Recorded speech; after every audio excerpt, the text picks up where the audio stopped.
compatriotes, voilà, aux aléas direct. Donc, j'ai eu un petit souci avec les téléphones. Finalement, le téléphone me qui. Tout à l'heure, c'était la connexion, ils allaient quitter. Bon, voilà. Bon. On était obligé de faire tout ça la direct. Au Lobaki, tout pour échanger un peu sur la situation. Tout ça un peu lecture.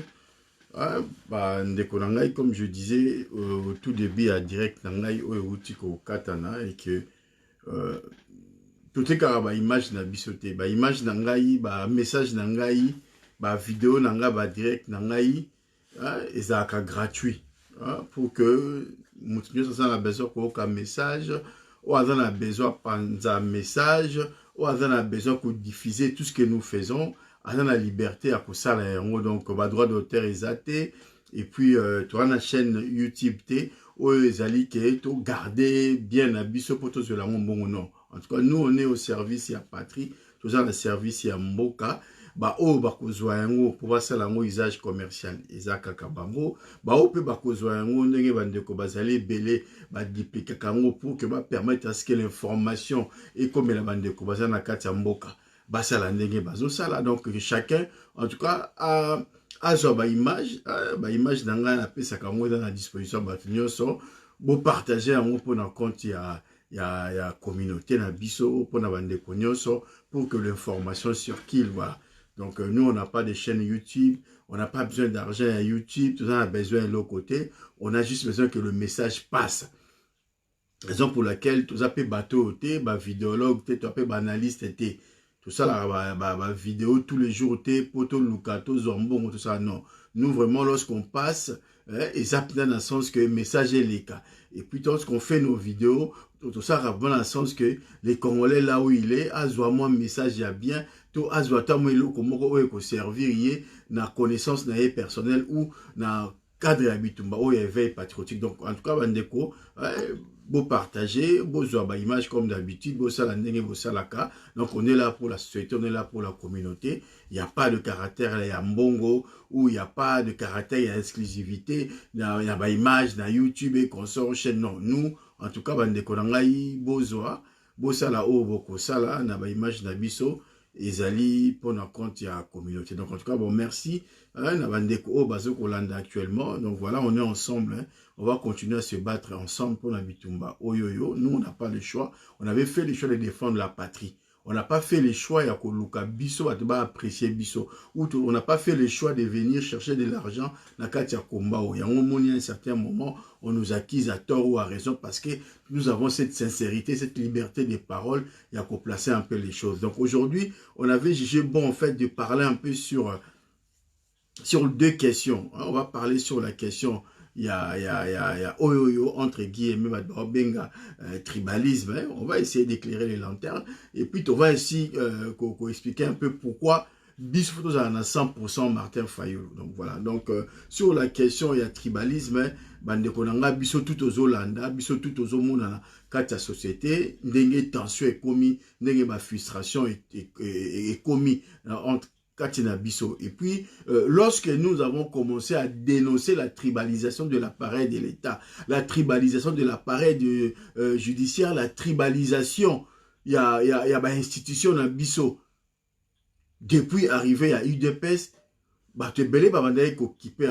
et beaucoup cherchent à nous étouffer pour que tout dénoncer et loko pour na Bisso, tout le monde a dit que c'est dangereux dans la communauté na Bisso. Bande konangai, c'est un débat. Oh lelo oyoyo, bat autre pour acquiser bango. Oh qui a une démarche à tribaliser et qui est en train de tribaliser l'appareil de l'État dès le début. Quand on est bande koana oyoyo, balingi bami komisa ba victime na eloko bango ne batie yango. Donc peuple congolais va tribaliste était, peuple kinois va tribaliste était. Peuple congolais va ba sentiment, o ezali ya ba appartenance ya ba attribut ezali. Mais là, débat autre que ça, l'élo, et l'autre que tu partager l'élo, et Zali na bande de dissocier des choses.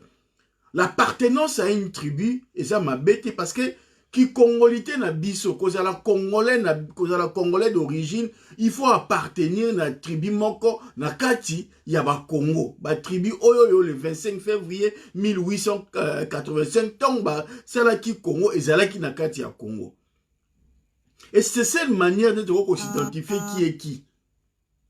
Donc ceux qui mutalobi aza mutandu, mukongo, muluba, muswahili, mungala, parce qu'il appartient à la communauté moko linguistique où il la question composée Congo mabe ezati. Mabe mene eza wapi. Mabe ezali lorsque une tribu ou un groupe de gens ou une oligarchie oyoyo bazali ko utiliser tribu pour baluka ba dominer ba tribu musu. To bazali ko utiliser tribu pour des fins où ezali en tout cas égoïste, où ezali na logique qui a ko détruire l'intérêt commun. On a été le premier à dénoncer le tribalisme et autres pour vivre la présidence de la République. Parce que parce que bango va diriger Congo. Mouta diriger Congo yali président élu. Et puis nous avons vu l'UDPS où il y a les années 90. Où ils composé dans un directoire. Et on voyait Liaou qui représentait les Bangala. On voyait Papa Mbwakem qui représentait les Bakongo. On voyait Tshisekedi qui représentait les Baluba. Et on voyait Kibasa qui représentait les Swahili. C'est là qui directoire, on avait 4 pôles linguistiques parce que ces 4 pôles linguistiques, on a composé le Congo. Et puis, la mise en lumière, il y a 4 pôles linguistiques par le maréchal Mobutu. Et c'est là qui pona aussi qu'on l'a l'unité dans la diversité. Parce que le Congo était composé de 4 pôles linguistiques où on a 4 tribu, clan, nimi ebele, ton compte la tête, c'est pas le but. Zora ça a déjà cours magistral sur ça pour nous expliquer un peu configuration culturelle autre. On va pas rentrer dans le détail. Nous on va rester sur l'essentiel. UDPS fonctionnant sur la base du directoire. Il y a 4 pôles linguistiques. Pour la relaxer que tribu moko l'équipe ba tribu musoute. Tribu moko za likola ba tribu musoute. Pour la relaxer que tribu moko a dominer batute. Mobutu on pouvait tout le reprocher. Mais il a préservé l'unité dans la diversité. Tshisekedi, par définition, on a des éléments à lui reprocher sur la question il y a tribu parce que aussi avec un peu dans ma bloc on a makila mais au moins il savait sauver les apparences. La configuration na au mona à côté toujours sur le président IDPS n'engazala qui Etienne Tshisekedi voulais-je dire à côté secrétaire général il y a mutu ya tribu mususu. À quelle la logique à regarder configuration, il y a 4 pôles linguistiques. Mais néanmoins, il y a tant que Moulouba président à l'UDPS, il ne permettait pas un autre Moulouba dans le secrétaire général à partir comme numéro 2. En a aussi que la communauté Moussous.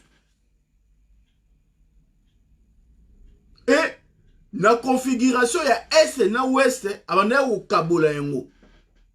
Il y a, ce qui est au Kabola, la configuration, il y a Est et Ouest.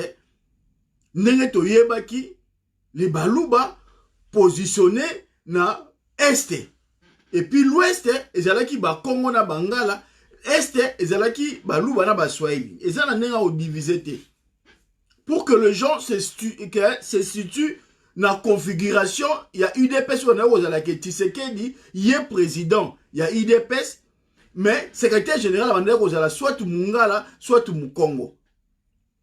À un certain moment, il avait pris Jacques Chabani, bien sûr, mais au moins, avant qu'il y ait un principe que, en tant que Moulouba, à cause de la secrétaire générale, il y a Moulouba.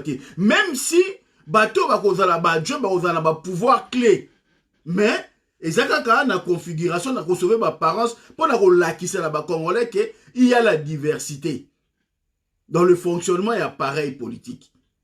On a vu Bruno Tshibala, Azalaki, secrétaire général adjoint, mais elle avait plus de pouvoir que Bruno Mavungu.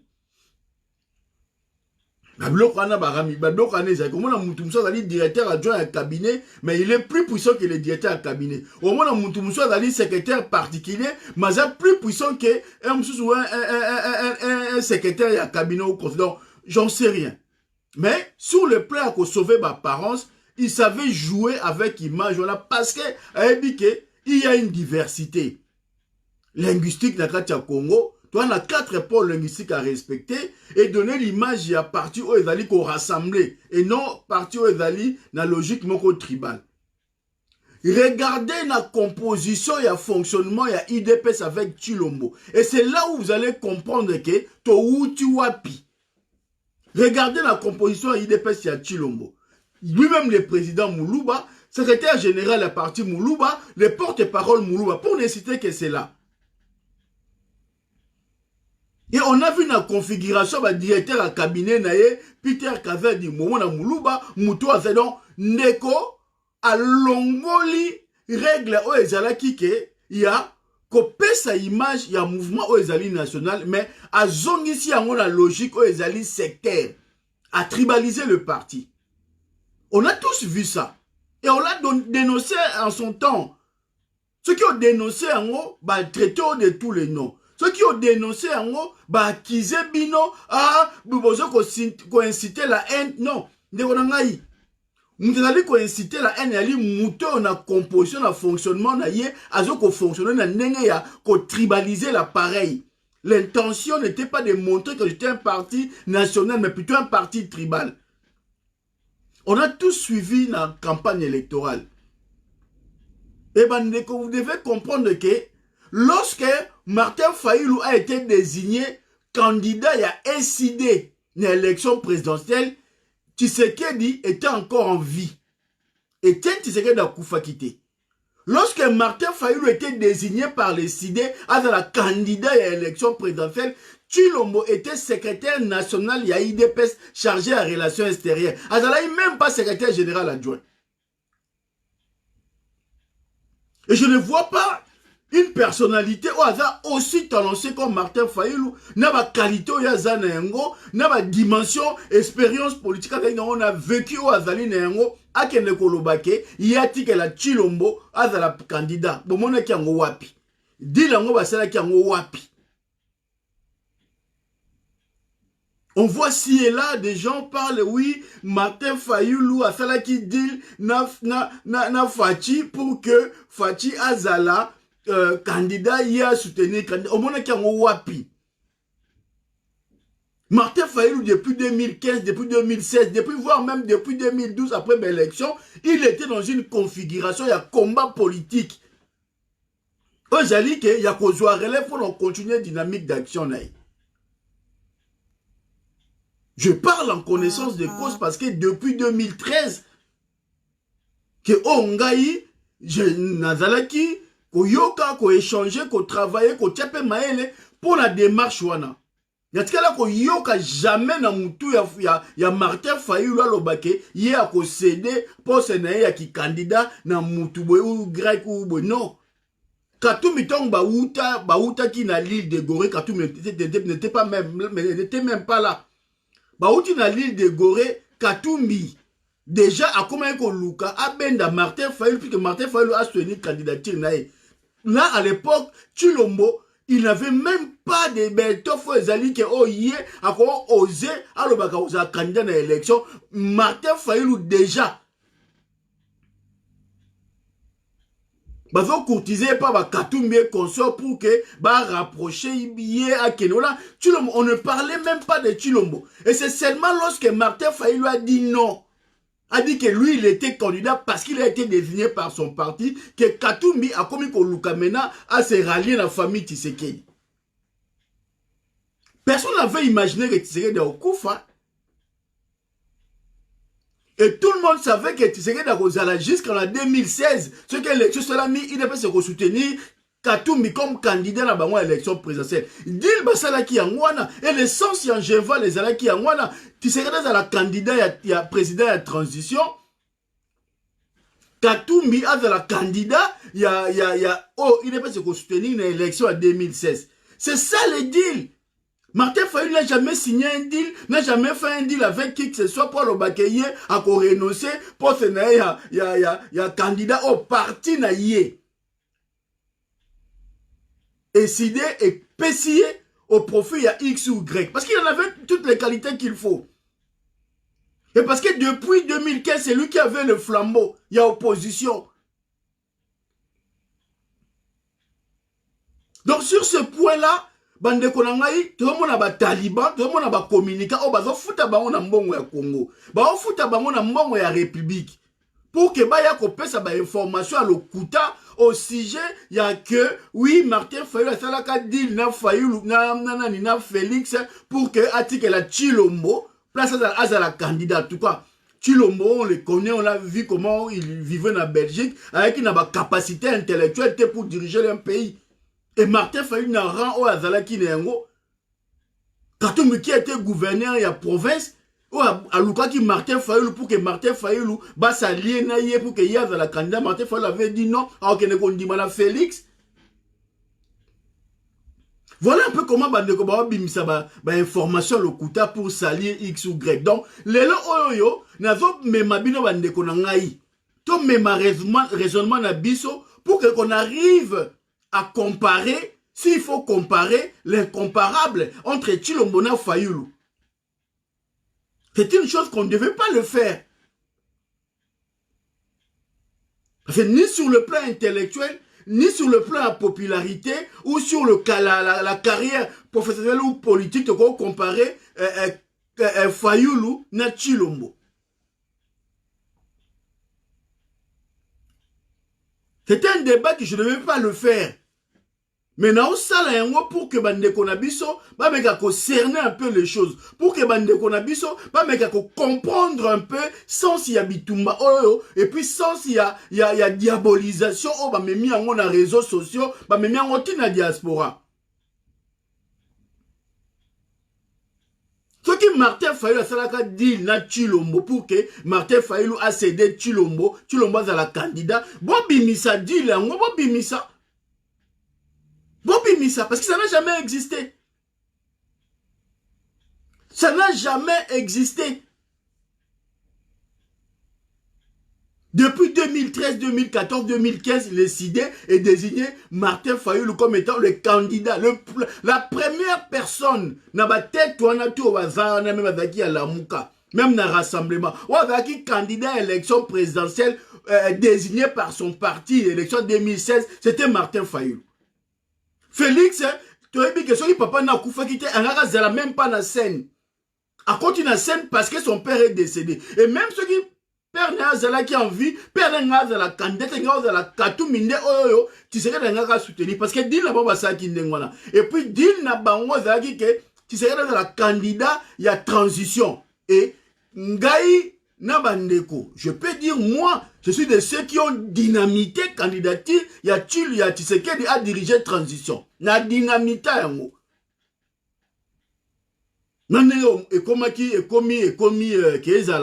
ezala papa cardinal ekomaki bongo tu omoni rassemblement ba blokaki ko soutenir démarche ya papa cardinal parce que bango bakendaki na ba calcul na bango kezala Tshisekedi.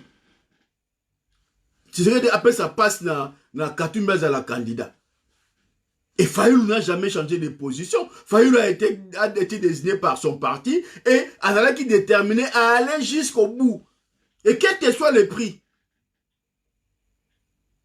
Donc, sur ce point-là, Bandeko Nangai, to meka, kozonga un peu batou. Tout ça qu'on vivre et là comment bazali ko utiliser ba communicant, bazali ko utiliser bâtiment pour pas diaboliser, pour pas s'acharner médiatiquement sur Martin Fayulu. Mais ba on pense que nyonso bazali ko sala contre yé, bazali ko tombola bazali ko élever.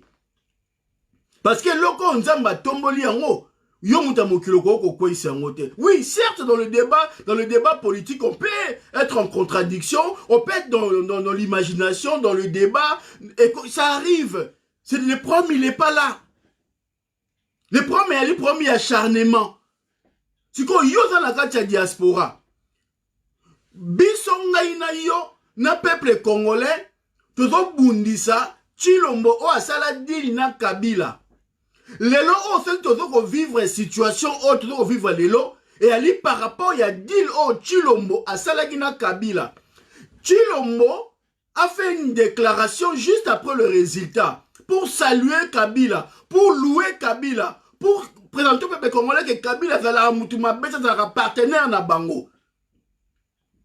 La personne qui nous a montré que Kabila zala gentil, zala bien, azali mutuma lamo, azali Tshilombo. Les vidéos sont là. Les gens ceux qui va kino va comme ko bête la Kabila maboko. C'est parce que Tshilombo c'est qui va congolais que Kabila zali bien, que Kabila zali partenaire na ye. Là congolais abosa na ona mutu na ye. Siko rapport nini oyo bino le bolingi bo lié Martin Fayulu na Kabila. Na nini? C'est quoi le rapport? C'est quoi le lien? Parce que Moutou a la kisi biso, oh beti tolo, oh kangi ba photo na Kagame, oh kangi ba photo na Kabila, oh sali ba vidéo, oh bimi bouclier, oh bimi liboso ba congolais pour défendre Kabila. C'est Tshilombo. Et la situation toza na ngo lelo na kati ya Congo, Moutou oh tchebiso na situation de crise oh toza na ngo, et ali Tshilombo. Siko Martin Fayulu ngana sali nini? Qu'est-ce que vous reprochez à Martin Fayulu? Parce qu'il est populaire? Parce qu'il est là, oh, sera lobby, parce que derrière ça, il y a une volonté, il y a une intention de nuire. Faisons un débat. Martin Fayulu a Zamoutou. À cause à peine à défaut, à cause à pas pessi position, pour bazar d'accord. Même Ngaï, on a le barra, Ngaï, pour Nami Bengara, vieux, na petit naï. Ça peut arriver, ça nous est arrivé d'être en désaccord sur les orientations, sur la ligne politique, sur des questions de la société. C'est pas parce que la fait d'accord on a y été sur un thème que automatiquement na y vie mobima. Non.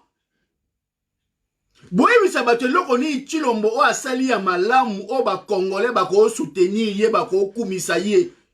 Et là, on dit Tshilombo sali de pas continuer à pouvoir, ouais, comme ça, là, que les Congolais, batika Tshilombo, banda ko bundisa Martin Fayulu. Banda ko nga bo se poser la question sur bandeko, on va donc s'acharner sur Martin Fayulu. On s'acharne sur Martin Fayulu pour proposer qui? Tshilombo. Parce que l'autre, on a des acteurs majeurs.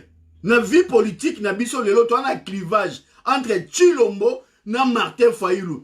Tshilombo incarne le pouvoir et l'occupation. Tshilombo incarne le FCC. Tshilombo incarne le Rwanda, le régime de Kagame, le représentant des intérêts de Kagame au Congo. Martin Fayulu incarne le peuple. C'est que entre Martin Fayulu na Tshilombo, au préféré na yo o atakaka Martin Fayulu. Si quand on va assimiler au travail pour nanani. Parce que là, on a vu politique, on a vu sur le paysage politique, on a clivage autour de lelo. Il y a soit aux Martin Fayulu, soit aux Tshilombo, ou aux Zate. Na clivage politique aux lelo, na Congo, tu ne peux pas dire que ngana a troisième voie, ngana a troisième force, ça n'existe pas. Ça n'existe pas. Nous sommes face à une réalité où les alliés que ceux qui moutaouti na kaboye, ok na gauche, ok na droite. Il n'y a pas de centre.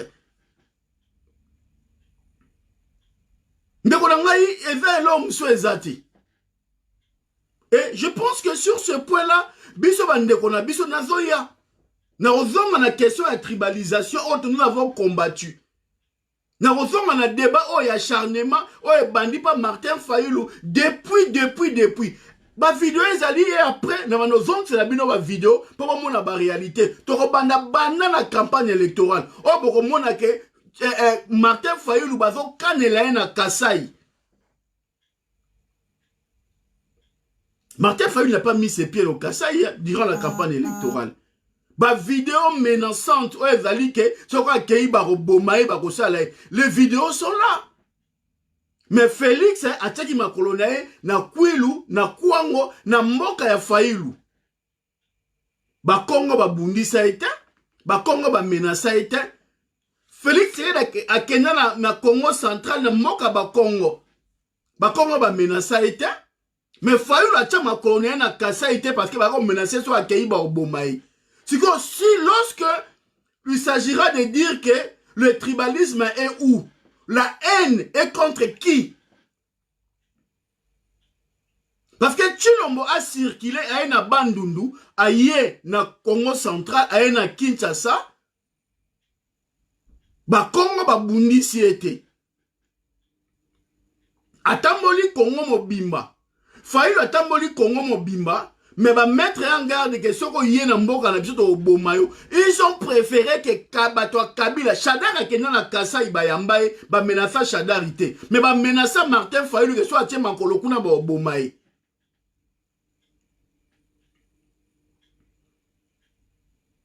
Élection Salami, hein? Les choses de Salami Nenge Salamaki, on a vu le résultat.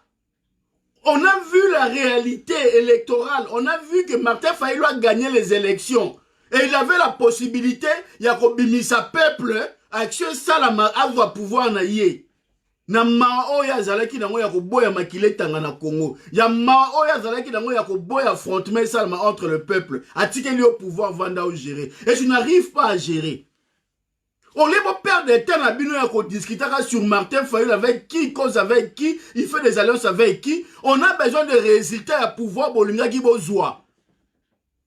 Vous êtes aux affaires, bande de Konangaï. Botika kosa l'armée, bon la nini, pas nani. Vous êtes aux affaires. Bon, préparez un bilan. Préparez un bilan. Au lieu de perdre votre état et s'acharner sur Batou, vous avez tous les pouvoirs. La présidence, vous avez tribalisé l'appareil de l'État. Ceux qui ont monino qui belle laé. Ceux qui ont ozomona mabeza na kati ya Congo. Mabeza li pa ya ndeko. Yo zali ko lobate parce que zali ko linga ba mona mutu mabete. Ozo aider Congo te. Ndeko nanga soko lingo aider Congo. Soko lingi Congo ke malamu. Soko lingi amina wana zala bien. Il faut qu'on châtie. Il faut qu'on pousse au l'accès comme mabezali. On a dit qu'on avait tribalisé l'appareil de l'État. Le sommet de l'État était tribalisé. On a fait la liste des personnes qui composent l'institution président de la République. Le président de la République a valu institution. On a dit qu'on composait Congo Mobimba 4 pôles linguistiques. À cause d'un cabinet, mon côté, on a dit composé à 90% na mono ethnie, tribu mon corps. Bon, comprenez, la décision, tout est en accord. La nomination, tout est en accord. Et on a un sens, il y a ethnie, il y a tribu, parce qu'il y a un monde qui est constitué centre et force. Le monde, il y a composition, il y a fédéralisme. Optopronaki. Et c'est là qui, justement, pour permettre à ce qu'il y ait une considération sociale. Il y a ma tribu, il y a ma communauté linguistique, le 4 pôles linguistiques, pour qu'elle figure dans quatre architecture politique de Bisso. Moutumoka a empêché qui tue le moté à composer l'UDPS à tenir compte.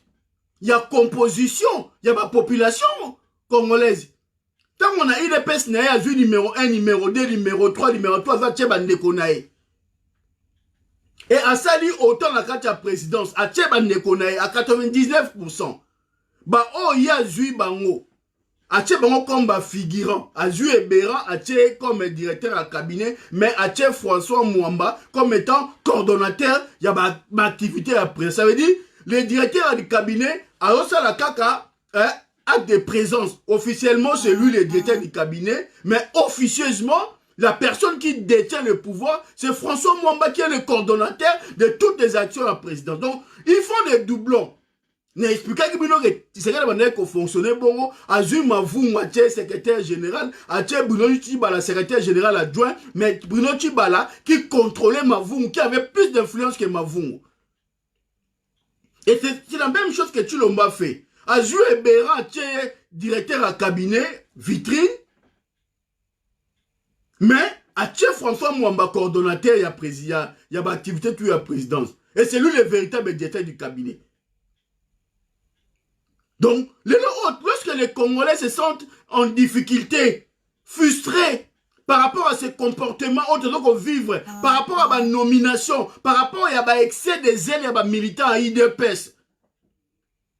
Ça donne la colère, ça donne la rage, ça donne la haine. La haine n'est pas tribale, la haine est par rapport au comportement. La question que nous devons poser, ce n'est pas pour le tribalisme et l'équipe congolaise, non. On doit se poser la question, pourquoi il y a la montée du tribalisme aujourd'hui? Pourquoi il y a la montée de la haine contre une tribu? Bah, il faut se poser la question, pourquoi il y a la haine contre nous? Pourquoi tout le monde s'en prend en nous? Posez-vous la question. C'est pas parce que vous êtes plus intelligent, ou c'est pas parce que vous êtes plus bon, ou c'est pas parce que vous êtes plus malin, non. C'est parce qu'il y a quelque chose qui ne va pas. Parce qu'on a vécu ensemble, parce qu'on a toujours vécu ensemble, parce qu'on n'a jamais eu ces problèmes de haine tribale entre nous. Parce qu'il n'y en a pas dans le fond. Il y en a que dans la forme. Parce que certaines personnes qui sont en difficulté, qui sont incapables aujourd'hui de prendre un bilan par rapport à leur gestion, il y a choses publiques, se cachent derrière le débat tribal pour maquiller non, lingi bisoté. Or, le premier là hier, le premier il est que bon va gérer Mokate. Bon, teki Moka, maintenant, vous savez qu'en 2023, il faut créer des situations de crise, des situations de tension. Il faut montrer la haine. Il faut la semaine de Konabino qui était là, balinga bisoté. Il y a un autre géré le premier là hier. Vous avez fait les deals avec Kabila. Bon, lié kana Kabila. Beaucoup de kana Kabila. Faïlou, il est là dans son combat. Il est là dans la dynamique d'action. Il dit que même en 2023, a gagné Kaka. Année précédée. Ah ouais, là, n'a pouvoir. Bino, vous avez un bilan à présenter au peuple congolais. Battez-vous pour que ceux qui vont voter, Bino va voter Bino sur la base du bilan. Va voter Bino sur la base de Makiele et Chaté. Si vous pensez qu'en 2023, que la Bino Bossala, 2 ans de transition, vous allez rêver. Ceux qui Bino Bosso Kanisake, ceux qui vont dire que ça la Makiele sur l'incitation à la haine tribale, ne vont intimider Batou, vont intimider Moutouté. Parce qu'aujourd'hui, le peuple congolais, il y a 2020, à le peuple congolais, il y a 2001, à 90, à 2016, à 2011. Le peuple congolais va aller à guéri, à yebi ce qu'il veut. Voilà que Simba Martin Fayoulou monte au pays là. Donc, monte au pays là, kaka. Donc, tu aurais poussé à Kabitumba. Faut pas croire que ceux qui Israël Moutombo, journaliste Mike Mukeba, ceux qui boivent ceux qui disent, Eliezer, ça va makele, les makele, l'année, banga, non, batubaza guéri.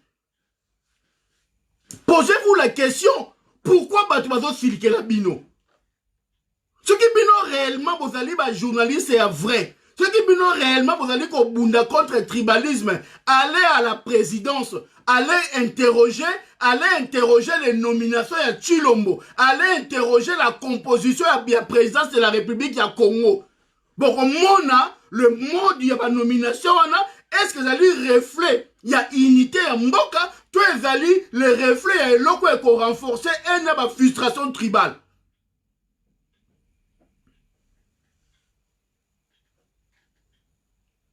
Il vous appartient à vous. Bon, corriger, tir. Faut pas attendre aux autres, corriger, tir. Parce que nous sommes dans une démarche, il y a légitimité. Il vous appartient à vous qui êtes au pouvoir. Vous allez alimenter le tribalisme dans votre mode de gestion. Il vous appartient à vous. Vous allez permettre la nomination tribale et là. Il vous appartient à vous de corriger ces tirs-là. Il vous appartient à vous et non à nous.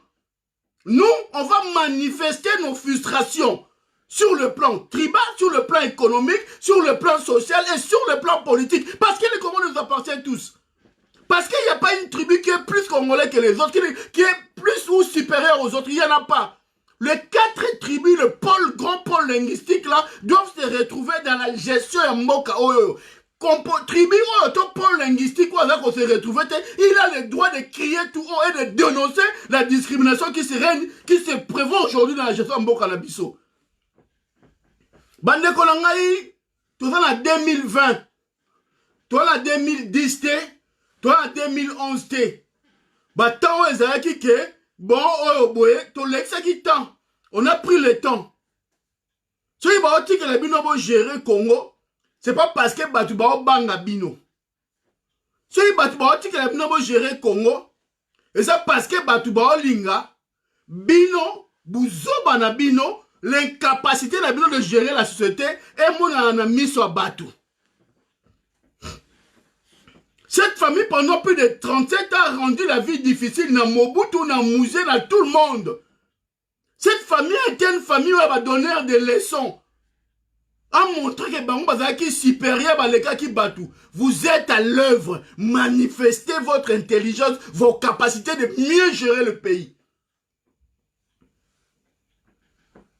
Si vous vous attendez à Bino Yangwana, il n'y a pas de tribalisme au Congo. C'est vous des tribalistes. Avant yo finga mutu tribaliste, mitala d'abord yo moko. Avant yo finga batu tribaliste, tala d'abord on a sommé à l'État. C'est là où l'exemple viendra. Regarde la composition de la présidence de la République, le cabinet du président. Regarde les nominations. Il y a président la Bino. Est-ce que la nomination wana ezali ko refléter l'unité et aller qu'on reconnaître la particularité culturelle qui compose le Congo? Ce que tu l'as nommé Mouloubate a nommé Touti. Ce que tu l'as nommé Touti a nommé Moulouba. Ce que tu vas dénoncer manière wana ya ko exclure, ya ko discriminer Bangala, ba Congo, ba Swahili, ba Toumousé comme un problème, on va le dire. Là, Martin Fayoulangani, Aloban Azana et Kunate. Yavaineka Nye, Alobika que oui, on a violé la constitution, il faut que le Parlement fasse son travail. Ma béni Martin Fayoulou Sali. Donc, Bino Bolingi, Martin Fayoulou, Alobate, a participé dans le débat politique. Bon, à ça la politique, point.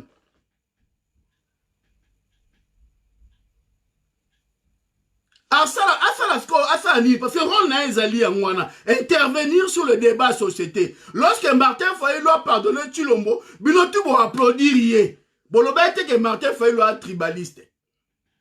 Lorsque Martin Fayoulou vous a laissé le pouvoir, a pardonné Bino, personne n'a dit que Martin Fayoulou était tribaliste. Vous avez tous applaudi, ouais, Martin Fayoulou, c'est bon, c'est bon. Et lorsque Martin Fayoulou a dit qu'il y a violation de la constitution comme un problème, non. Papa, dictature intellectuelle, on ne va pas le permettre. Tu permets de monter. Tu permets d'un groupe à Batou Moko Boye, bon s'accaparer dans Mboka. De toutes les façons, le peuple Louba, le peuple Nga, le peuple Swahili, le peuple Congo souffre. Bandeko, oh, bazali ko lia peme na Tshilombo, baka ceux qui 50 familles. Sur des millions de Bakassaïens, oh, bazali ya balou abanakata Kongwana. C'est seulement une cinquantaine de familles.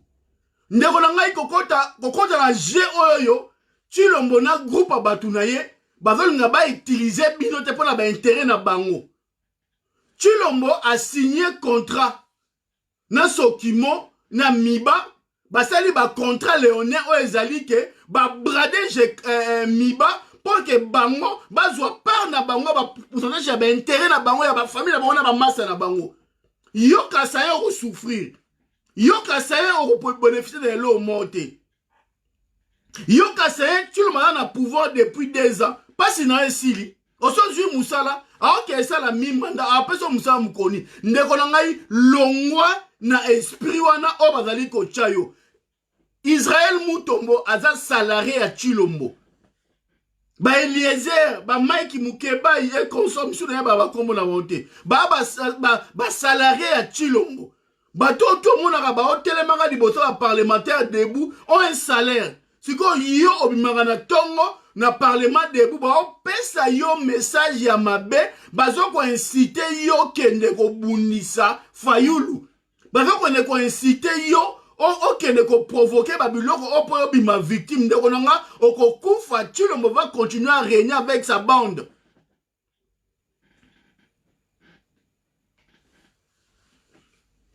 La réalité politique est là.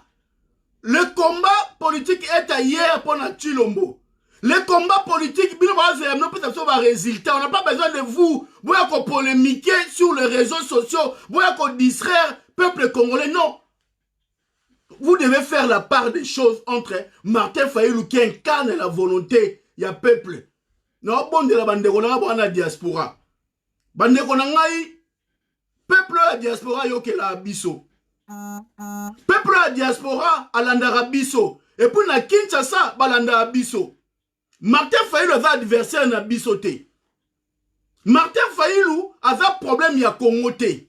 Le problème ya Congo s'appelle Tshilombo. Ce qui yon ne konangai to zalaka na o komi ko passer temps na yo, énergie na yo pour ko finga Martin Fayulu na makam o ya salité.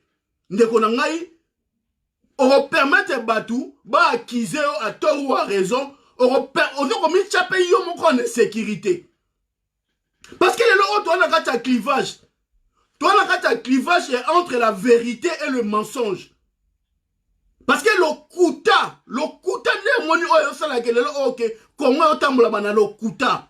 Bato bazali na la vérité, bamba comme ça bangone bato mabe. Bato bazali bato le kuta, bangone balingi ba comme ça bangone ti bato ya solo. La personne qui a dit là avec Kabila, c'est Tshilombo. La personne qui a pris la parole, le micro pour dire aux Congolais que Kabila est partenaire naïe, Kabila est Moutoumalamu. On a entendu parler ça par Augustin Kabouya, par Jean-Marc Kabound. Naïe moko Tshilombo. Tout le monde a une photo na bango tout le temps na Kingakati. C'est quoi, ya yo za mobundeli, ya yo na Martin Fayulu, nini, wapi. Oui, tu peux critiquer Martin Fayulu na dikamanga sala, ou à sala quitté. Ça fait partie du débat. On a tous critiqué. On a tous à un moment dit, ah non, vieux, oh, boité, la colère. Ça arrive. C'est quelqu'un qui aime les débats et c'est quelqu'un qui n'a pas peur des débats. Et ce n'est pas non plus quelqu'un qui est rancunier. Mais bande konangai, to bimate loko la bateau bazali ko utiliser biso na pouvoir ya Tshilombo pour tous attaquer na Martin Fayulu parce que ceux qui yo tongo mili pour nous attaquer na Martin Fayulu na mutu ya ba congolais. Congolais moko azo quoi na démarche na oté. Congolais nyo c'est si ka zala amona a vieux c'est ka salé. Ah master wa salé. Pecho a salé. Mutu mo après mutu a comprendre parce que il y a pas d'alternative ta. Ndonanga na Congo les locaux alternative muso ezata pa Martin Fayulu. Alternative tokende boeti 2023 nzambe kanda yebi msoyi mutu mswa robima mais na configuration ya lelo. Mettons-nous plutôt ensemble. Réfléchissons sur le cadre moyen tokosala pour que tout pèse encore davantage parce que lelo na terme ya basis populaire na kati ya Congo, Martin Fayulu est incontournable. Rien ne peut se faire sans lui, rien ne peut se constituer sans lui. La réalité c'est un gouana bandeko nangai. Tout ça là ba vidéo te, pas tout ça la baisse, pas tout ça ba nombre de vues na YouTube, pas tout ça mon non. Il faut tout édifier le peuple congolais. Il faut tout faire comprendre le peuple congolais que Félix n'a pas de bilan à présenter au peuple congolais. Maintenant, il s'acharne sur Martin Fayulu. Il s'acharne sur des accusations aux examens mensongers. Il s'acharne sur des allégations à l'Okuta. La notion de tribalisme. Nderonangai. To banda composition ya IDPS na composition ya SID. Otali numéro 1 ya IDPS a mutekolo nini. Otali numéro 2 ya SID a numéro nini. Numéro 1 ya SID a mutekolo nini. O comparé bango mibale. Le numéro 2 a mutekolo nini. Ozo kita. Comparons ce qu'on peut comparer. Comparons ce qu'on peut comparer. Et puis tu peux aller plus loin. Regarde même la composition du cabinet à Martin Fayulu. Na cabinet à Tshilombo. Bon, encore Martin Fayulu, il est dans une démarche privée. Un parti politique, ça peut aussi être un parti tribal, selon la configuration de l'Engo, selon le fonctionnement de l'Engo. Là, on est dans des sphères privées. Mais Tshilombo incarne la République, incarne le Congo, elle représente le Congo. Donc, dans la composition il y a gouvernement dans la composition, dans la structuration de son staff technique, il faut qu'il y ait le reflet. Il y a diversité où ils ont incarné Congo. Et on n'a pas cette diversité-là. Il y a moins les autres frustrés Batou. Il y a moins les autres haine pas Congolais. Et il y a moins les autres poussés Batou. Comme on a discours. Nous, on est allés extrêmes. Comprenez les gens plutôt dans ce sens-là. Lisez plutôt les nominations à Chilombo. Tela bateau, Chilombo zali qu'on nommé. Tela ordonnance, oh, Chilombo nommé ma poste clé. Bateau à bazako ou tawa puis na ba tribunine. On n'est pas contre les Balouba. Parce qu'on est tous liés avec les Balouba. On a tous des neveux, des nièces et Balouba. Il n'y a pas de tribalisme entre nous, il n'y en aura pas. Sauf que, et on a une agitation politique comme ça. Au moins, à Chilombo, à Israël Moutomba, à Eliezer, à Mike Moukeba, à Taliban. Batu yo ba Rena. Batu so PC Mbonga qui a changé l'ONI parce qu'il ne vit que de celui qui l'écoute. Donc, ça fonctionne n'engwana. Tous ces renards-là, pesi bango ba ligne éditoriale. Binotu bo attaquer Fayulu comme tribalisme parce qu'ils n'ont plus rien à apporter. Binotu bo attaquer Fayulu parce que Fayulu azali puissant, bo accuser que pardon, il a négocié avec Kabila. Oh, mais tu le mom de Kabila. Tu le mom la réunion à Kabila. Tu le mom la coalition FCC Cash. Ils sont ensemble. Ce qui se fait à la région de Bino et soit Bino Skopoani.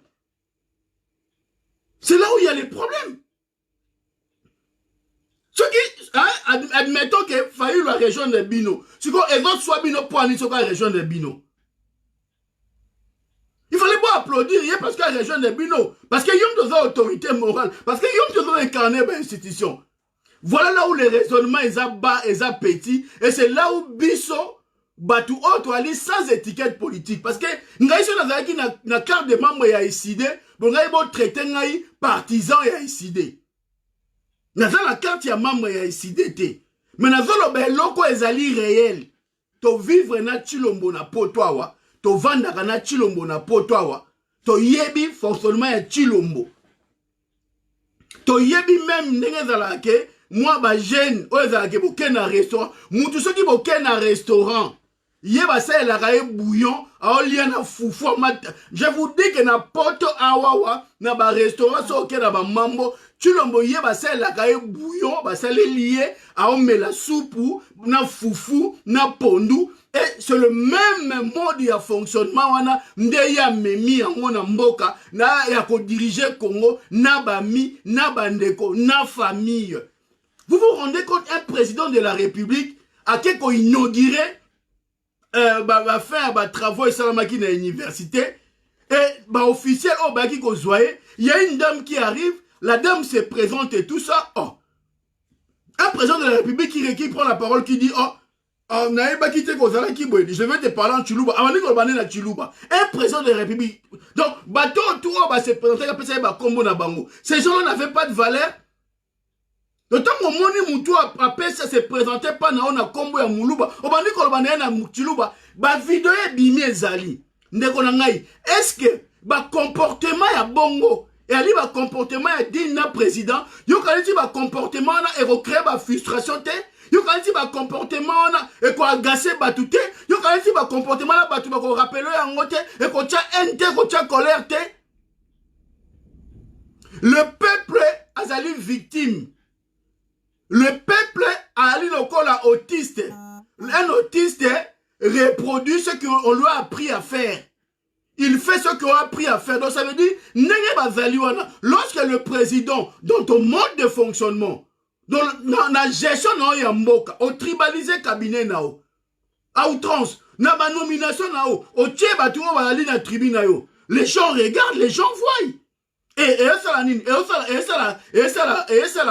la vitrine. Et les gens encaissent. Et les gens disent, oh, mais Moutouaz est censé être la présidente congolais. Mais lorsque dans le cabinet, il y a 90% de la tribune. Lorsqu'il nomme que ses proches. Atiki Batounios, Batbassani. Il va dire que ça là repli. Les gens commencent à s'enfermer sur eux. Et les gens commencent à protester dans le bango. Et ça crée de la rage. Et ça crée de la haine. Et non, le oso eko bota et rozalate parce que le peuple congolais est tribal. C'est par rapport à votre comportement, n'engagez qu'on pousse batouba dans la manifestation où il y a colère. Bah comme on a un discours tribal, il y a haine. Parce que les gens souffrent. Parce que yo tu l'as avec tes amis, vous pouvez utiliser comme étant un instrument pour déstabiliser Mboka, pour pousser la peur entre les Congolais et puis permettre de continuer la démarche, la déstabilisation et enrichissement personnel. Nos frères du Kassai, ils souffrent comme les frères de Bandounou, Yabangala, les Congolais, tout va souffrir. La souffrance, elle est totale. Est-ce que doit-on continuer à courir derrière une personne qui ne pense qu'à sa gueule, à sa famille, à son entourage, à ses amis? Ou il faut biso ba Congolais, tout ça na bon moko, tout défendre ba cause juste. Aujourd'hui, le combat, il y a vérité. Dans le combat, le kuta, il faut battre le choix. Les gens doivent faire un choix. Est-ce qu'on a un autre choix aujourd'hui? On doit na moment ya lelo auto na choix musute. Ce qu'on moni matin faille à kosoli et ningisi mokili na diaspora na ba diplomate na ba congolais na pouvoir c'est qu'il azana loko moko oyo ngai na auto ko tirer na ngwa profit. On n'est pas obligé d'être membre à SID. On n'est pas obligé, il y a aux alassons qui n'est mais il faut capitaliser les ressources autozanéengo. On a la liberté, on a la parole de critiquer, de dénoncer, ça peut arriver avec un ton ferme, sans diplomatie. Martin Fayulu, c'est une personne qui encaisse, qui s'est encaissé. C'est une personne qui sait aussi, il y a qu'à riposter. C'est une personne qui n'a pas peur de débats contradictoires. C'est une personne à qui m'a appelé confrontation T. Mais on est dans une configuration politique aujourd'hui où à un certain moment, il faut biso, tout à la fois c'est essentiel. Ennemi à vérité dans aucun temps. Au moins Chilombo, à la souka, à Ebesika au Kendete. Les lois, ils veulent nous faire croire qu'à partir du 15 septembre, on a des députés, des militaires à IDPS, dans le Parlement, pour empêcher de voter, de modifier la Constitution, soi-disant, parce que il y a une démarche chez Ali Akotia, vote, il y a président, et comment, un suffrage universel indirect. L'élection est en 2006, Jean-Pierre Mbemba a gagné la confirmation Kabila. L'élection est en 2011, Tshisekedi a gagné la confirmation Kabila. L'élection est en 2018, Fayulu a gagné la confirmé Chilombo. Moukolo moko te yo peuple, okenda ko vote, ba respecter choix na yo. Siko yo okende ko bunda, pour changer mode ya scrutin te pour changer nini na vie na yo yo seko kende ko bunda ndeko na ngai to kende ko bunda pour que Chilombo la destituer ndeko na ngai il faut Chilombo la destituer Chilombo il faut longwa esika wana Soki ba réforme salamaki, soki ba réforme oyo proposition oyo président Elia Pesaki. Soki ba ndimaki ba la réforme ya loi électorale. Ba sali réforme ya cour constitutionnelle. Soki même boké na élection présidentielle na suffrage universel indirect et changer le côté parce que ba réforme wana soki salami bien, soki cour constitutionnelle salami bien et que token a principe il y a 500 circonscriptions électorales moko dans la siège moko ndeko na ngai ata boken amba changer mode ya élection et que na suffrage universel indirect ndeko na ngai soki walina seni moko une loi électorale bien organisée pour bangelo monter. Ce n'est pas le mode il y a désignation la président veut poser problème, c'est le processus qui pose les problèmes. Na Afrique du Sud va voter à présent na second na suffrage universel indirect na Angola ndenge moko. L'Afrique du Sud fonctionne. Aux États-Unis, le président est élu au suffrage universel indirect. Et ça, la Mahabongo. Dans l'Angleterre, dans le royaume, mais le premier ministre n'est pas élu au suffrage universel direct, il est élu au suffrage universel indirect. Dans l'Allemagne, dans Belgique, et là, bien sûr, le royaume, mais net en Allemagne, et ça même pas royaume, toi, la République, mais le président allemand a élu dans le suffrage universel indirect. Mais l'Allemagne est un grand pays et fonctionne bien. Et ça, problème, bah, Taliban, bazo lingake, bazo se cacher derrière changement à mode et à scrutin pour pas étouffer des marches aux alliés ou des marches aux alliés à soutenir ba destituer Chilombo. Ce qui bango les 15 ba qui na parlement yo peuple kene na parlement côté que la bango monopole ya ba action ya rute peuple il faut sosola côté que la IDPS ba action ya rute parce que démarche na bango bazali ko distraire biso. Démarche na bango ezali ya ko legisa biso temps. Démarche na bango ezali ya ko luka ba monopoliser l'opinion publique et nous serons là pour détruire cette démarche là. À chaque fois ils mettront un débat, on va renforcer ça par un autre débat. Débat où il y a tribalisation et appareil de l'État. Ce sont les enjeux. Il faut que c'est la bango. Totala, nani, nanazali, ba tribaliste. Zoa SID, zoa IDPS. Kalasiko composition. Il y a deux partis, voilà, parce que ce sont les deux partis qui incarnent la vie politique. Aujourd'hui, le MLC existe, d'autres partis aussi, mais dans la configuration actuelle, dans le débat actuel, on ne peut pas ignorer l'incarnation. Il y a clivage et salami. On ne peut pas ignorer qu'aujourd'hui, la première force politique en termes de popularité, c'est le SID. La réalité là est incarnée par Martin Fayulu. La réalité là. La réalité là ne peut pas changer en côté. Ce que mon acharnement comme il pas Fayulu, c'est que Mboumeteli, c'est que combien sika yango. Alors, yonangai, tozabato a esidete, mais yonangai, en tant que peuple congolais, yonangai, en tant que banamboka ba patriote, il faut hausser ton abisso. Quand ça ne va pas, il faut loba que ça ne va pas. Quand ça va, il faut appuyer. La posture de Martin Fayulu aujourd'hui, c'est une posture à encourager, c'est une posture à soutenir. Ceux qui ont critiqué Martin Fayulu, yebisa batu, ils ont critiqué pour la likamunini entre Yena Chilombo. Le roi Bundisa batu mi balete. Il faut pour un combat na omoko. Soit yo tchena se, soit yo yena solution, soit lobby Fayulu te Chilombo te nani kasi. Parce que quand il y a une logique quand ils allaient que yo yé, on doit pekisa. Aujourd'hui, il y a une solution, et je vais aider Congo. Nous, lorsque nous disons qu'aujourd'hui, l'incarnation populaire est Martin Fayulu. Mais il y a des actions où il faut dépasser clivage, il faut déplacer le simple ou la simple. Et logique, il y a leader. Il faut biso mon peuple, tu vois, débat, biso va mouvement, va fédérateur, va zoro bilel, va stéma indembo, va ipo, va isa, va Jenny, va mamaton.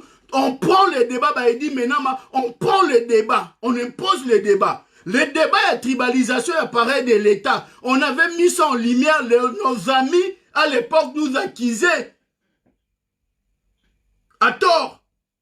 Débat ngo biso tant que le peuple va tribaliser pareil na biso na sommet à l'état kuna mboke zotambola parce que batu baza na esprit tribal ba nomination bazo nommer za ba na logique moko tribal et ko aider Congo te et ko créer frustration. Il faut qu'on trouve une solution. Ah na diaspora nos propres amis ba traiter biso de tous les noms. Lorsqu'on dénonçait, lorsqu'on a vu la manière dont la Kenya Okanga Mwana Semi, Lorsqu'on a vu comment on a humilié Monasemi, médias ils ont humilié médias, ils ont humilié Monasemi, et ces médias à connotation tribale. Les gens d'une même tribu, le commandement d'une même tribu, le ministre de l'Intérieur d'une même tribu, bah tu as tribu moko. Et ça crée de la frustration. Et là, lorsqu'un citoyen responsable voit comment une tribu est en train de menacer, est en train de marginaliser un autre Congolais d'une autre tribu, ça crée de la rage et ça crée de la haine. Et lorsqu'il s'agit de l'occasion, il y a qu'on manifester colère, les gens manifestent la rage, la colère de découdre. Et c'est ça la conséquence, il y a ma kambubo comme ça là. Et c'est ça la conséquence, il y a mes gestion. Il y a gestion de notre tribal, il y a mboka. N'est-ce comme même tension, tout le monde a Congo, la colère. Comment que pousser le peuple à comment manifester sa colère té. Nous avons qui parmi bino. Israël Mutombo. Nous avons s'apprendre mingi na yo. Parce que toi, tu prends pour un donneur de leçons. Parce que toi, tu veux donner des leçons à tout le monde. Toi, tu te dis être un journaliste d'investigation. Va à la présidence. Présente-nous la composition, il y a cabinet à Chilombo. Récupère toutes les ordonnances, il y a ma nomination à Chilombo. Étalez biso les noms, na ba tribu, il y a Batouana au Chilombo a nommé. Va à l'UDPS. Regarde ce militant, la composition de l'UDPS. Meme la biso yango, expliquer biso et comparer ça avec la vision de Martin Fayulu, avec l'entourage de Martin Fayulu, avec la politique de Martin Fayulu. Total, na UDPS, na Tisekedi, oh yo, Israël Mutombo, na bandeko na ba camarade vous allez défendre na Martin Fayulu. Bino, yo Israël Mutombo, tu as oublié que dans le parcours, tu as été attaché de presse il y a Kanyama. C'est là où tu as évolué. Bon, ça, bino tout basoiseau a même plumage. Bon, ali bino tout ba outi environnement moko. Bon, ali bino tout ba ali ko evre na esprit moko. Na esprit à ko distraire le peuple, na esprit à ko endormir, ya ko démobiliser le peuple, ya ko manipuler le peuple congolais. Mais beaucoup manipuler les sous ba congolais parce que il y a un groupe de gens oh les bien rodés qui ont compris comment vous fonctionnez et qui ont la maîtrise et l'art de la communication et qui ont en train de travailler avec le peuple pour que le peuple en a tellement. Tala, ndéronangaï, mukolo boko yana ba débat na bino o besoin nango. Est-ce qu'il y a une mbala moko o comme on a cité zwa micro na yo ke na changu ke na ko expliquer ba na changu ke ba tribaliste o tala soki yo zonga na ndaku na o mobimba. On a beau na ba plateau ne bo kangama na plateau kene kuna na changu kene ko bana changu o bazoko menacer Chilombo na batu na ya IDPS ba Taliban na ba ça n'importe quoi kene ko tuna bango yebisa bango ke baza ba tribaliste o ta soki ba otika o leka. Arrêtez de foutre de la gueule du monde. Comportement na bino bazoko justifier ngo comment? Le comportement ya Mike Mukeba ozo justifier ngo ndenge nini? Comportement Mike Mukeba et aux justifier en comment? Fallu la sali Mike Mukeba nini? Fallu la sali Mike Mukeba nini? Mike Mukeba est allé contre Chilombo. Ceux qui balingi ba destituer Chilombo, il y a Mike Mukeba nini?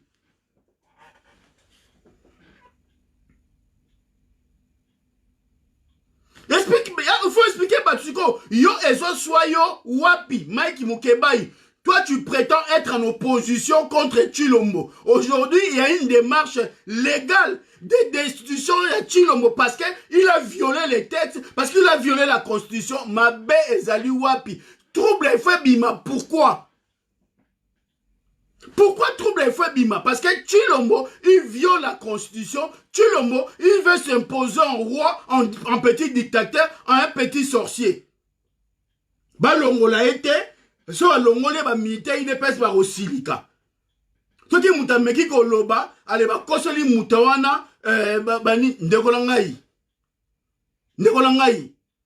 Omoniko biso to après. Biso to défendre Congo biso to défendre droit na biso ya ba congolais ya ko bénéficier na ba richesse ya mboka na biso. Biso to na droit ya ko na ba égalité de chances, ya ko persévérer, ya ko évoluer, ya ko monter en puissance, ndenge ba tribu to na kati ya Congo il faut bénéficier. Mais yo tchango na mutu na yo. Ce qui yo kanisi ke bino parce que vous pensez contrôler moi parti moka politique ya Congo ne boko dominer batu ndeko na ngai boko betama bande ko na ngai tribalisme na Congo ezate soki tribalisme ezalaki nde na moment o eza na ba Congo central eza na ba Kwilu ba Kwango na ba Equateur to na ba Katanga nde tozaka na kati ya guerre civile nde déjà héros dégâts donc ce qui moni et donc on a maté, c'est parce que le peuple congolais n'est pas un peuple tribal. Ok? De bon mon a battu le corps à zobate. Bon mon a battu le corps à zobate. Ce qui bino bozo kanisake, battu bako tika bino na ba agitation bozo salao, na ba intimidation, na ko bangisa batu sur le concept tribal. En même temps bino moko bozo ko tribaliser ba institution moka ndeko na ngai boko kutana na résistance o ezali ke boko lukanzela boko kima parce que muta obanga mutazate muta ko intimider mutazate. OK, nous avons 4 pôles linguistiques na cabinet ya Chilombo il faut na 25% bangala 25% baluba 25% ba Congo na 25% ba Swahili wana neto benyango unité. Mais ce qui yo au plus de 50% ya tribu na yo et commis tribalisme. Parce qu'il n'y a pas raison à ce que yo oya ko taka bato a tribu moko na ba poste nyonso. Tout na ba docteur en droit, ya ba Congo, ya ba Luba, ya ba Swahili, na ya ba Ngala. Il y a 3 postes libres, aujourd'hui 3 postes au tie bato a tribu non. Bato ba lobate, bato ba silikate. Et ce sont des postes clés na cour constitutionnelle. Batouba lobate. Et puis on viole la constitution pour forcer la main pour tirer 3 frères na yo o baboya ko défendre yo. Nana nga otike la wango. Ndo na ngai. Au monde tozali lelo bana kin bana Congo. Il faut table raser ça. Il faut to perdre des pouvoirs wana biso nyonso. Il faut to perdre des pouvoirs. To ko tika Chilombo te. Il faut to perdre des pouvoirs oyoyo. Parce que le kola batu oyo mutu ya botoli pouvoir. Il y a pession na respect. Oh ya zala ngope na maza na ngoya nzambe. Bo luka bo réformer. Bo sala ke na venir ezala bien. On est toke na ba tension. Mais bino mo linto ke na ba tension. Oko toke na bino kaka boye. Toke na bino kaka boye. Nous la diaspora toko zala wana, toko zala na kaka ba gardien du temple, toko vanda ka toko observer au beti kuto zone ici. Donc bino ba Eliezer Tambwe bah, Israël Moutombo, soi-disant journaliste d'investigation, va investiguer la présidence de la République. Oye Bisabiso, il y a combien de Congo et la fonction ni baza ko occuper la présidence, il y a combien de Luba et la fonction ni baza ko occuper dans la présidence, il y a combien de Bangala la fonction ni baza ko occuper dans et il y a combien de Swahili la fonction ni baza ko occuper dans. Et puis c'est la biso listé biso l'ordonnance oh Chilombo a signé, il y a ba nomination na ba fonction clé.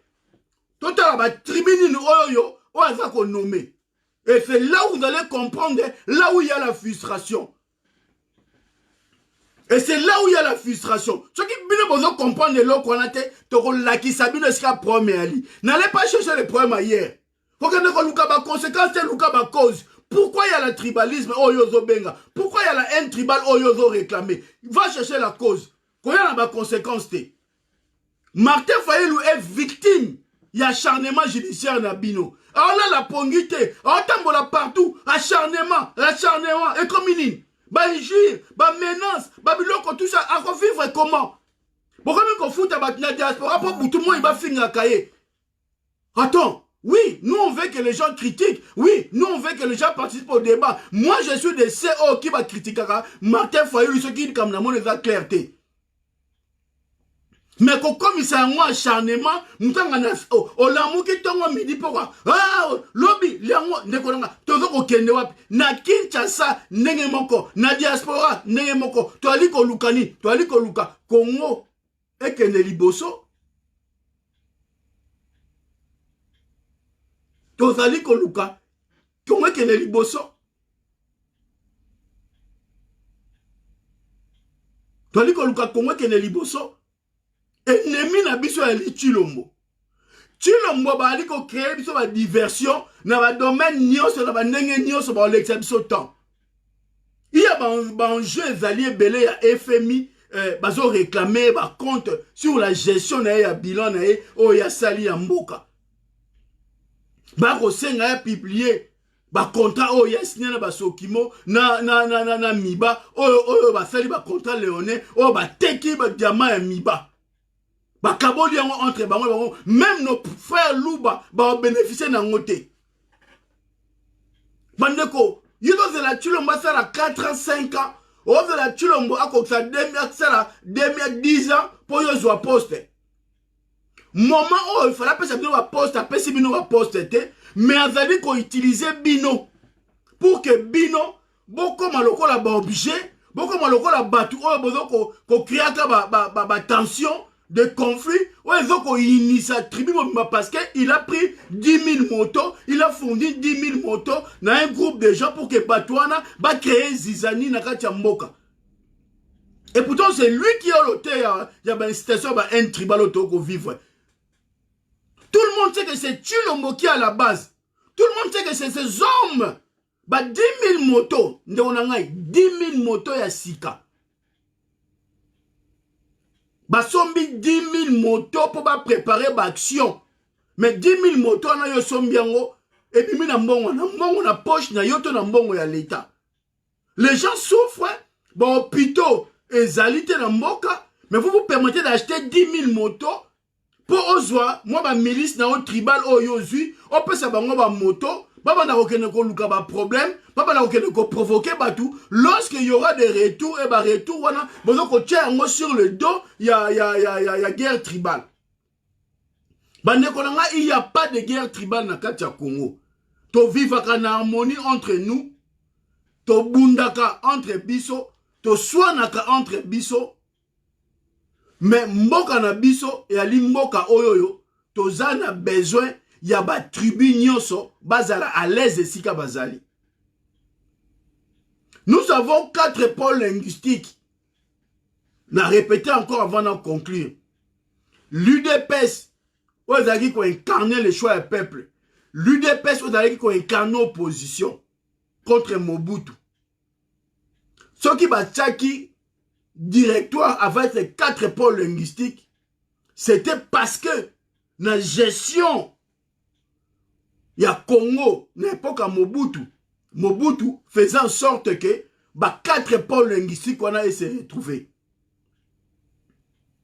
Ceux qui vont montrer UDPS dans la composition, il y a où pour représenter Bangala, Bazui Mboakem pour représenter Congo, Bazui Tshisekedi pour représenter Luba, Bazui Kibasa pour représenter Swahili. C'est parce que Mobutu, dans la gestion de Mboka, il a construit l'unité dans la diversité. Et donc, l'existence, il y a l'UDPS pour un crédit populaire, il fallait pas tenir compte. Il n'y a pas pôle linguistique qui existe. Et puis, bon, comme on a un malembe, tant que tu sais qu'il y a un leader moko, il y a une école moko, on est qu'on remplace. Tant que tu sais qu'il y a moko, c'est là où l'UDPS s'est tribalisé.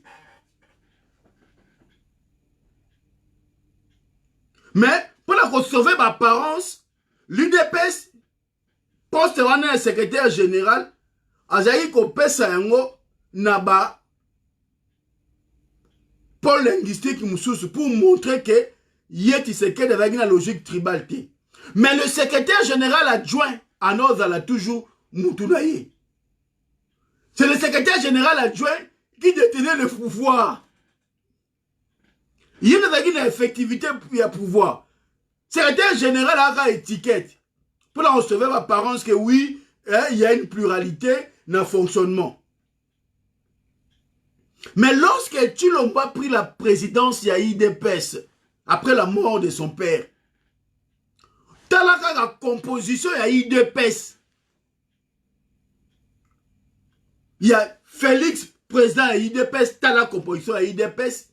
Dans le cabinet, Félix, en tant que président de la République, na ba nomination à Félix ou à Zosala. Donc vous allez vous rendre compte que il y a la tribalisation, il y a le tribalisme. Il y a la discrimination tribale. Au monde a discriminer ma tribu moussous au profit à tribu naïe. Et c'est ça qui crée la frustration. Ngai mnalingi mutu akoya démentir ngai. Yaka yela ngai no shobongo makamolo bokosi. Tala composition IDPS ya ngoyo tangu Tshilombo azalaki président. Tala composition ya SID ya Martin Fayulu ya ngoyo. Au comparé le basko non shobongo kosi. To zwa composition ya cabinet ya Tshilombo. Au tchango sko na mesa. Sko loba na nga shobongo na kosi. Zwa ba nomination au Tshilombo sala bana komi président. Tchaba kombo bato ya nommé. Loba na nga sko na kosi. Et puis, lorsque Martin Fayulu a été désigné candidat à SID, Tshilombo azaki secrétaire national ya IDPS. Dans le débat politique, il y a bateau potentiellement candidat à l'élection présidentielle, Tshilombo azala été.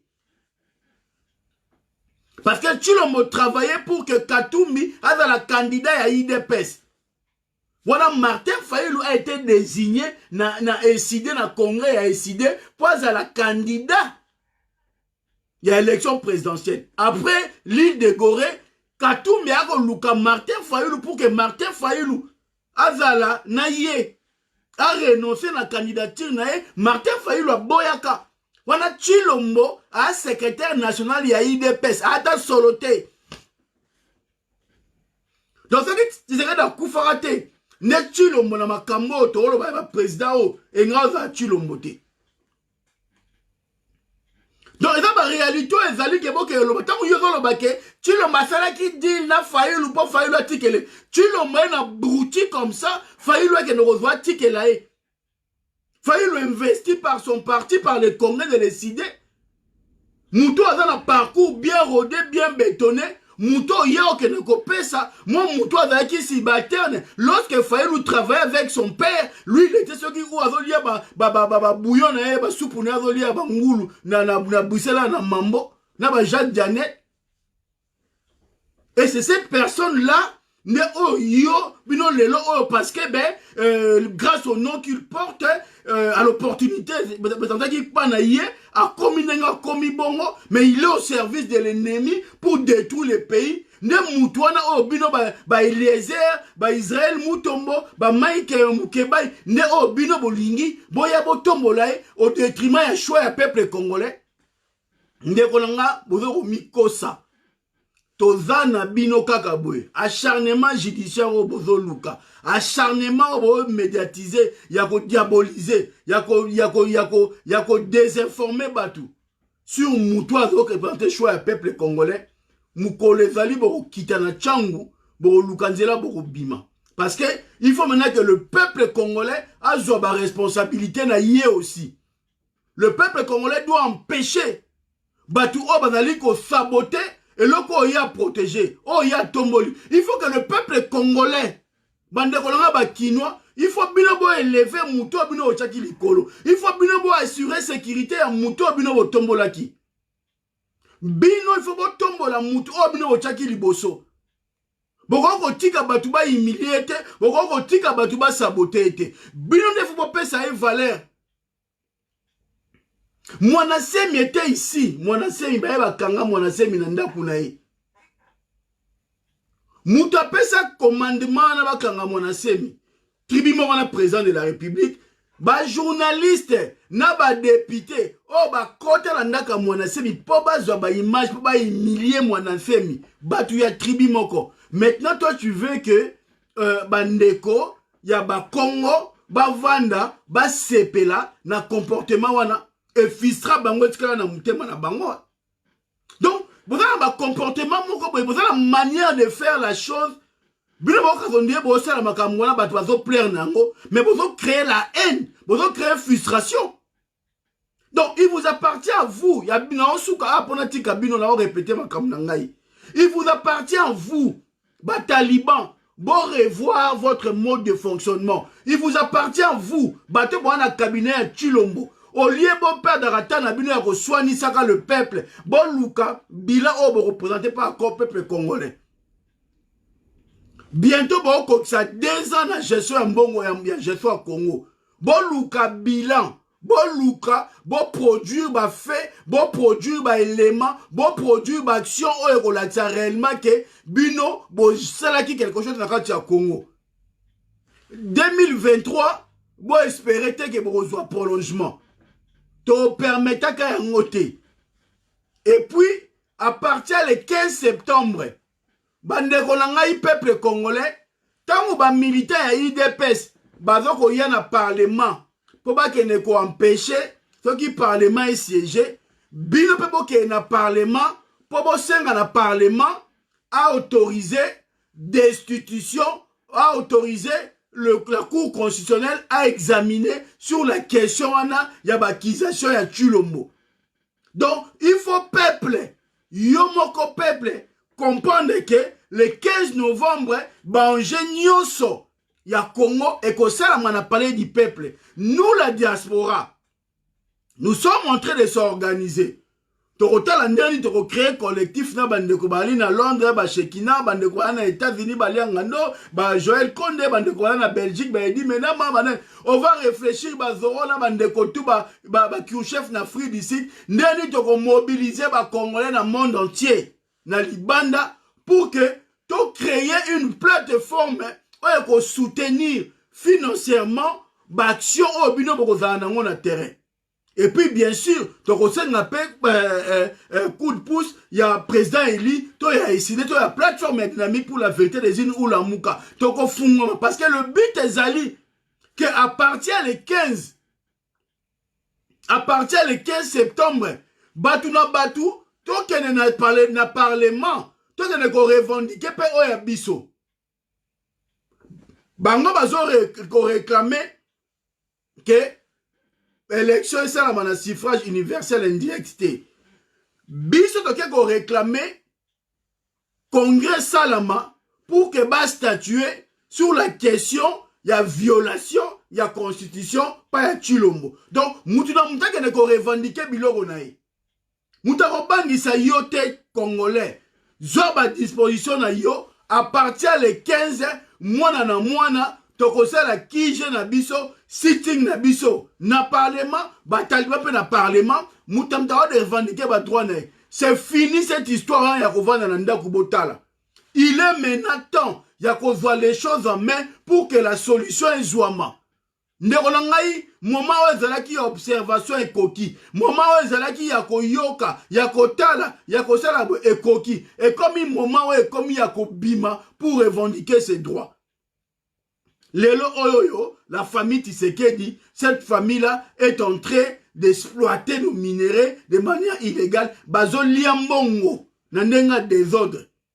Yo nangai yo peuple ovani na souffrance na yo. Lelo o na baba période to sala nga malade to ali na mo musale réalité. Elo ka musale réalité. Vous êtes en train de souffrir. Maintenant, il va falloir assez que Botelema comme un seul homme. Le président élu a parlé. Il a donné la consigne qu'il faut parlement assiéger sur la question, il y a constitutionnalité, il y a la déclaration de l'ordonnance, il y a Chilombo. Maintenant, yo peuple, il faut rendre en exécution le message où le président il y a donné. Bima kende ko sala yango. Bima kende ko sala yango. Donc, nous la diaspora, on mettra les moyens, on s'organisera, on est prêt. Pourvu que Binoska Bozali, Botelema, Bozo à disposition, Bozala et Longo, Nabiso, tous mes marchements ensemble, tout ça en sorte que la voix populaire, la pression au peuple est tellement est triomphé et qu'il est beau. C'est débat sur le tribalisme, tout quand on a un côté, tribalisme est abisoté, tribalisme est un sommet à l'État. Tribalisme c'est la nomination au Chilombo sali. Donc ceux qui moutoye koyebi sabino, ceux qui moutazali kolobana bino oh discours à tribalisme, bozongisela bango bakende koyebisa Tshilombo abanda korectifier tir na ye na cabinet na ye tribal o akomaki et puis à revenir sur ba nomination tribal na ye o ya salaki. Toi la réponse. Les arguments sont là. La tribalisation de l'appareil de l'État est gêné bino. Bango bakanisa ike tant biso tolobaka na niveau diaspora makam tolobaka kendaka na mpepete. Tant tolobi que tribalisation appareil de l'État est sala boy. Ba odio na biso tolona batu o bazwaka message komaka ekoti na matoi ya peuple. Tant yo kanisa ke yo mutu okomozo non. Nous, on a dénoncé le tribalisme. Nous, on dénonce le tribalisme. Nous, on met en garde les tribalistes. Tozaba tribaliste était. On a été le premier à dénoncer le tribalisme. Yomutu, Ozo Luka, quoi qu'ils aient ma conséquence, bon renvoyer na ba cause. Cause ya tribalisme ezanini. Cause ya tribalisme ezali ya Tshilombo. Na ba nomination na ye, na mode na ye ya gestion mboka, na façon na ye ya kosolo na peuple, na façon na ye ya communiquer. Et ce tribalisme, on est gasser le peuple. Et ce tribalisme, on a pousser le peuple à tellement. Bien sûr, il y a d'autres questions en société autres qu'on aborder aux Ezali question de destitution à Tshilombo qui est au centre de l'action. Il y a un moutoko bimana, on va partir les 15, il y a un makambu. Il y a un biso toko sangana, biso toko salaba groupe, oh toko lukato définir, toko tala comment on va organiser cette dynamique d'action wana, oh ozalake, toko zala en lien direct avec une structure politique sur place dans le terrain. Tout le mouvement citoyen dans le terrain pour que la collecte de fonds et salama na batu oba ali digne yako soit collecte de fonds. Parce que les gens tout le monde dans la diaspora n'importe qui a 5 ans n'importe qui mbongo. Mbongo batu oba zoa est-ce que ba mbongo ekenda mutu moko ayebi yango te. Et maintenant na eloko toko lukato sala. On ne peut demander de l'argent que les jours où sitting et kobanda et on sait comment on va activer les canaux et on sait comment on mettra une équipe wana où on va en relais direct na Kinshasa pour que dynamique et action wana et salama ensemble na biso. Donc biso toi li 100% Martin Fayulu. Toi li 100% président élu. Si c'est ma mikolo ezaka ya mwana. Toi te ko 30% à 40%, 100%. Si c'est ma mikolo ekomi kaka 100% kaka mafa kaka 100%. 100%. Soyi mutu azofunga te yo 100%. 100% kaka. Ndonangai 100%. Ko se gêner na ote parce que toute la réalité politique na mboka na biso. Toko kendaka te toko taka na ba discussion, to taka na ba polémique oyo ko aider biso te to za solution. Mais on veut ko enfoncer biso na libulu. Nous devons plutôt faire un effort. Il y a ko contrôler Martin Fayulu, il y a ko protéger Martin Fayulu pour que to za na mutu moko boye oyoyo na mabeto na malamu to yebi ba capacité na ye, to yebi écoute na ye, to yebi force na ye sur le terrain. Na ba défaut na ba qualité na ye. Parce que mouta parfois là te. On a tous de côté auto faïsaka. Toi tous de côté où ezalaka un moment au sa likambo esimite y compris ngai. Mais ça rappelle un moment où on a débordement la ngage. Ça rappelle un moment où on a bouba so de la imer pesa libre. Ça arrive.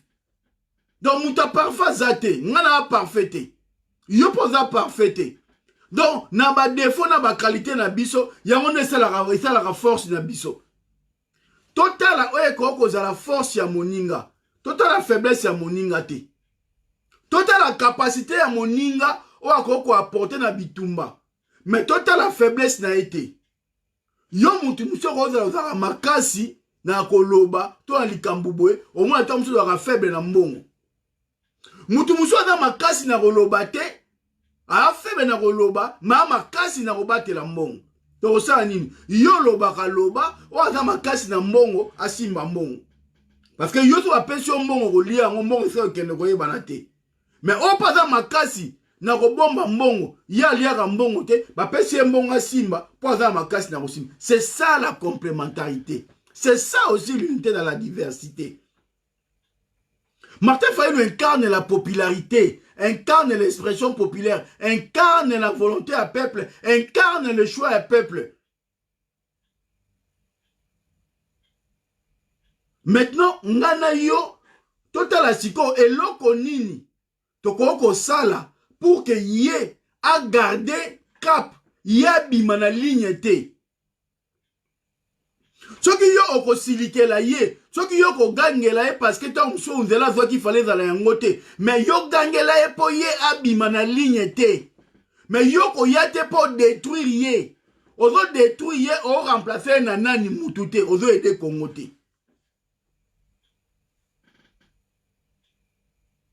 Parce que yo ko longolisa Congo la lingati ko linga Martin Fayulu te. Yo yakane na bargima na yo. Soko moni ke chemin à Martin Fayulu a chemin na chemin oyo yo lingi angote. Yo proposer chemin na yo esika. Sans omettre yo en difficulté, sans yo zala o sala e mabe. Tika ya ke na nzela na yo ya zo kende, yo yaka pe na nzela na yo yaka ko kende, mais ça en sorte que nzela na yo ele kayaye. On a besoin de résultats. C'est la fin qui va justifier les moyens.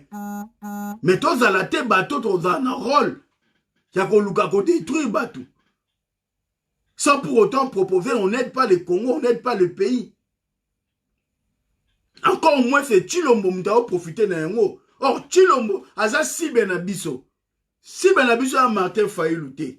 Si benabiso a Chilombo, parce que Chilombo m'ta tchenga na on a situation, tous à le lui a passé. Difficulté dans la ngole le na Congo muta chebiso ngo za Chilombo lelo o ceux qui to moni bata FCC ba komi kolobake ba koma ba modifier constitution ba na ko voter premier ministre président de la République na suffrage universel indirect, mais c'est à cause de Chilombo. Ce qui ba Rosta Malonda ba komi lelo, mais c'est à cause de Chilombo. C'est à cause de Chilombo. Et ceux qui ont Israël ceux qui Israël Moutombo, tribalisme c'est à cause de Chilombo. La cause c'est Chilombo. Le problème c'est Chilombo. Si vous n'arrivez pas à comprendre la cause, nyonso bokoloba kozwa solution te. Ce qui le rend de souffrir, le rend de Martin Fayulu te.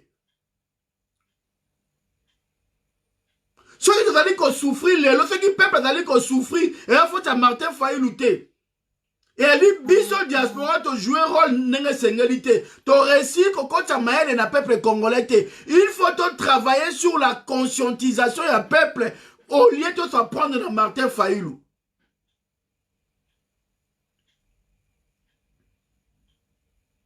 Ceux qui ont dénoncé Martin Fayulu parce qu'il voit qu'il positionne Mabé, oui, on peut les dénoncer ou on peut critiquer sa démarche,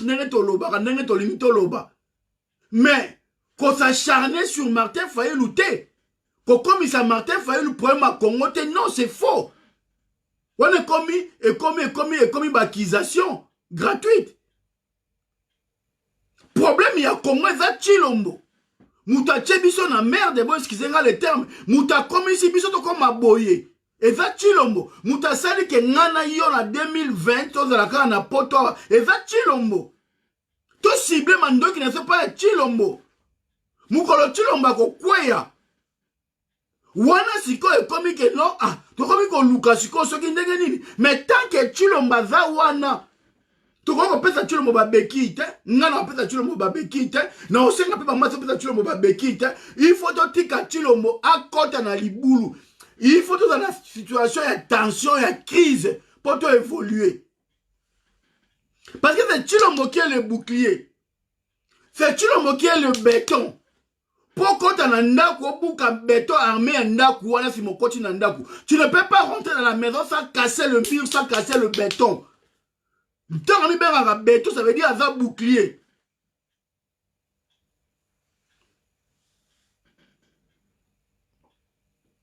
Bande kolonga, il faut tout réfléchir.